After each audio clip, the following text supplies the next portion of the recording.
ఆరాధనలో ఎప్పుడు double blessing ఉంటుంది. సాధించడానికి సమర్పణ అవసరము, స్వాధీనపరచుకోవడానికి స్తుతి అవసరం.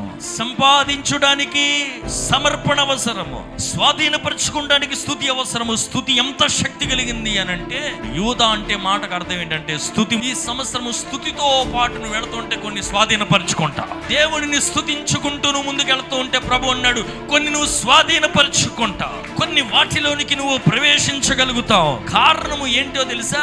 స్తుతి ముందుకు వెళుతున్నప్పుడు ఆ స్తుతిని చూసిన సముద్రం పారిపోయిందంట, స్తుతిని చూసిన యోర్దాను పారిపోయిందంట, స్తుతిని చూసిన కొండలు వణికిపోయినాయి అంట.